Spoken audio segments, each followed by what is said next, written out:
welcome back to another episode. My name is Vanessa Canals and I am a maternity and beauty portrait photographer in South Florida. If you are a returning viewer, thank you so much for joining me again. And if you're new to the channel, please don't forget to click subscribe on your way out and check out the rest of the library. Today is all about inspo and getting things from Pinterest. If you've ever saved inspiration photo on Pinterest and thought, I would love to recreate something like this, then this video is definitely for you. I came across this image that immediately caught my attention because of the bold colors and florals, but instead of trying to recreate it exactly, I wanted to take the idea and of course make it my own. I already had these beautiful yellow orchids sitting in the studio, so I decided to build the entire concept around them. I paired them with a really rich red backdrop and a red dress. And suddenly the whole look started coming together for me, all based on these flowers. The best part is, the lighting was actually very simple. I used two Profoto B1Xs. My key light was a 33-inch Octo, which gave me that beautiful controlled light across her face and her body. Then I used a 60-inch silver umbrella with diffusion as my second light, specifically to illuminate the red backdrop and give me that rich, vibrant color you see in the final image behind her.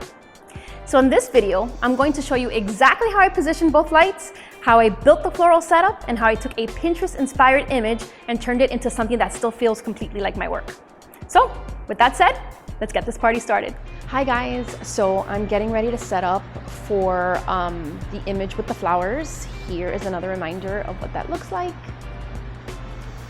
So I don't want it to be obviously exactly like this. I just love the flowers kind of in her face and all over her. I am doing this with somebody who's expecting, so I am gonna have it her body visible from at least from the bottom of her belly up.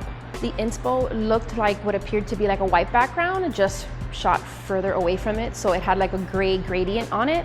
Like I said, I don't want it to be exact, so I'm actually gonna go monochromatic today. I'm gonna do a red background with a red outfit, and then the flowers are going to be yellow, and the insides of the flowers, the inner parts are red. So it'll tie in the backdrop and the outfit and everything put together.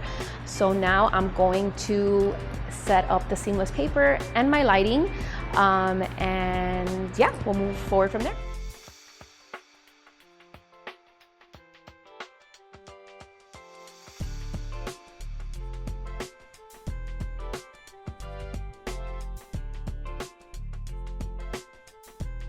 All right, so now that my paper's up, I'm going to start setting up the lights for the setup.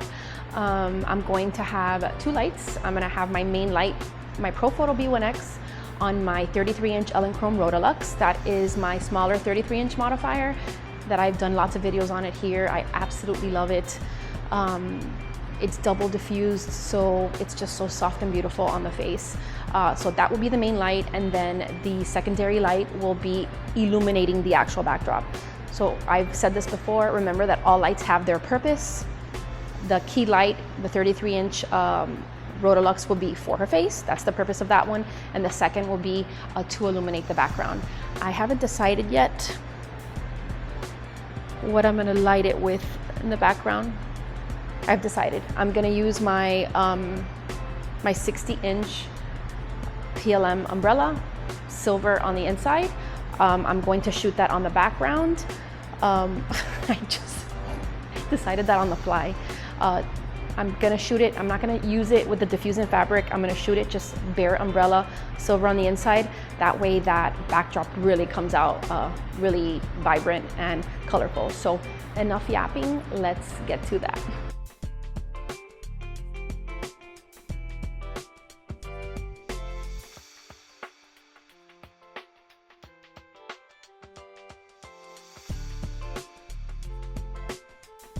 So my lighting equipment is set up. I will raise this one once she's in place and I'm getting ready to shoot. I just need it at arm's reach to put the battery in to get it ready. So this is how the light placement's gonna be. I'm gonna move this just for a second and I'm going to set up the flowers. So the illusion of her kind of being standing at the same height as the flowers involves other little backdrop stands. So I'm gonna set up some stands and I'm gonna place my flowers. Okay, so these are the flowers that I'm going to be using. I've had these for some time. The idea of this setup was for me not to spend any money, just to use what I have available at the studio. I had envisioned to use similar flowers as the actual inspo, like just those tropical, exotic looking flowers are so beautiful, but there's no time to find that. So I had these already. I'm using them because they have red on the inside of the bud, and it would tie in the background and the dress together. So I'm going to set these up. I'm probably gonna split some of them and snip them with my wire cutters, just so they're kind of, at different heights and covering her up more. So yeah, let's get to that.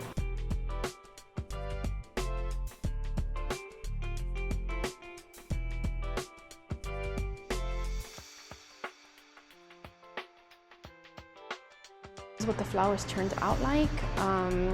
I used painter's tape to kind of stick them all together, and then I had floral tape at the studio, so I wrapped it up. I'm all about getting it right in camera, and it just annoys me sometimes when you could see the blue tape sticking out like it is right there. I gotta fix that. But these are the flowers with the red backdrop. I think it's gonna be a really pretty combination.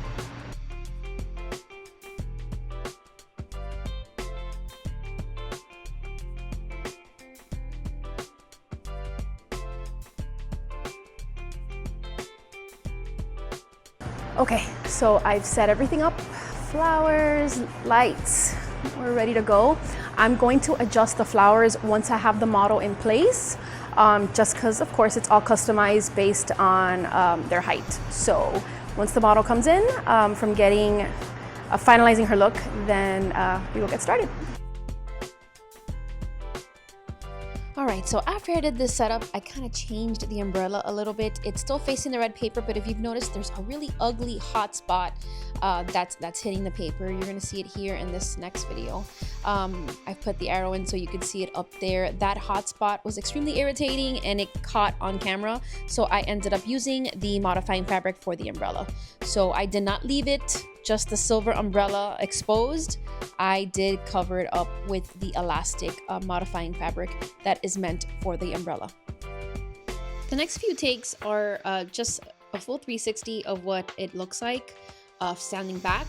So I was consistently changing the flowers around. I wanted them to look a specific way around the subject, so that is something that you may encounter as well. So here's what the lighting diagram looks like. So light number 1 is the Profoto B1X on the 33-inch Rotolux Octo. That one was lit up at 60% power, being my key light, and then the backlight, I did end up using an umbrella with the modifying fabric at 55% power, shooting the color paper. And this is what the images turned out like. I love how fun and colorful this turned out to be. If you'd like to create this exact image, the lighting diagram is available for sale now on my website. It includes all the little details I couldn't fit into this video, the light placement, the power settings, the camera settings, the subject positioning, the details, and more. Every lighting setup now I share on YouTube will eventually become part of my growing lighting diagram collection. You can find it in the link below in the description. Hope you love this one, guys. I'll be back next week with a brand new technique. See you then.